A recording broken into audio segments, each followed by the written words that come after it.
Gotta keep it real, everyone. I think we are truly winning. Like, we are really winning right now because to Gushing Over Magical Girls yesterday, to Motoseihi today, and then a bunch of other series that are airing this season also kind of serve a certain degenerate or cultured variety, we truly are having quite a renaissance, so to speak, of just ecchi fan service anime. And there is a lot of good that can be said about Motoseihi, and there is so much that this episode provides to giving us more context or backstory to our two main characters, what they're fighting for, to meeting, the main male character Yuki's sister within this episode, and kind of making you wonder what's really going on, who really is the bad guy, who's the villains, is she going to be the main villain, all that type of stuff, to getting to see a kind of a darker, main female character that, is willing to give up her own squad members accidentally to be able to seek out after her goal. There's a lot of things that this episode does, but there is one thing in particular that I want to talk about before I go any further, and that is the sheer fact that I've noticed that in terms of conversation around Motoseihi, I noticed that a lot of people feel like the series is very tame or underwhelming in comparison to Gushing Over Magical Girls. Now, to be fair here, okay? They're two different series. Basically, the only thing in common with them is just pretty much like fan service, ecchi content. That's really the only thing in common with them. However, obviously people that are inclined to watch Gushing Over Magical Girls might, want to check out Motoseihi. So why is it that a lot of people that watch that series are clearly not as interested in Motoseihi's anime? Well, I think it comes down to a variety of things. When you take a hard look at this episode, and like we look at, for instance, the reward scenes that this episode provides and all that, they're of high quality, they look very good. However, I do think that when you compare it to something that airs a day before, aka Gushing Over Magical Girls, Motoseihi looks very tame in comparison in terms of the content that it has on display. I mean, you looking at, our main female character of Gushing Over Magical Girls, she's bonkers. Absolutely bonkers, and it makes a lot of sense why people are just talking about it, just because of how crazy she is.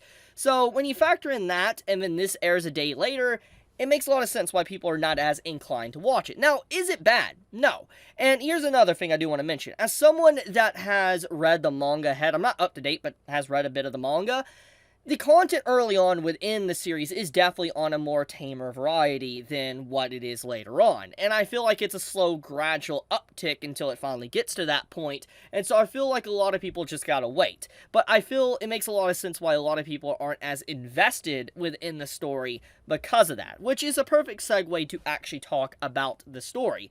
So, in terms of actually the content that's going on, we get a little bit of backstory on this individual here, both of these individuals, the One Horn, aka Unicorn, and then the sister of Yuki that is somehow turned into some form of demon.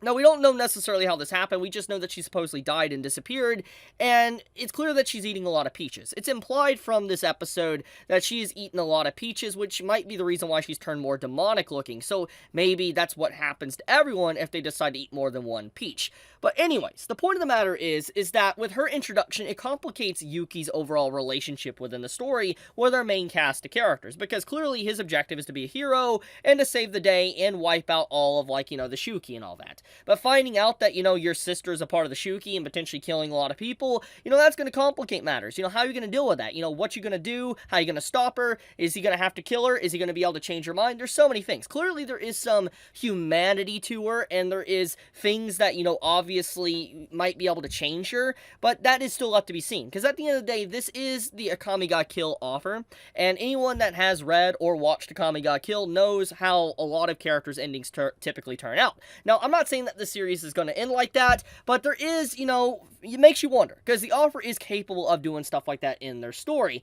And I mean, even getting to see, for instance, our main female character having this rage moment, it reminded me a lot of Esdeath, from Akame ga Kill. I was like, whoa, the very art style and depiction just really gave that entire vibe of Esdeath from that actual series. But I'm getting a little bit off topic. The point I'm trying to make is that this episode gives us some more background story and information to the characters, and just sets up things to come.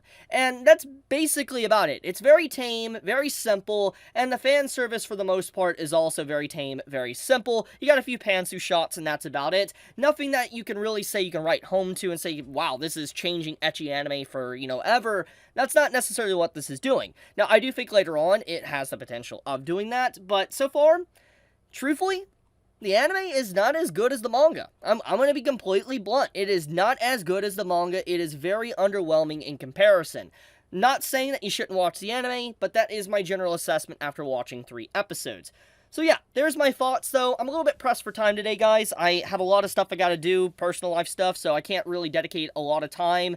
But that's just my general thoughts of watching the episode. But be safe, stay healthy, everyone. I love ya. Chibi out.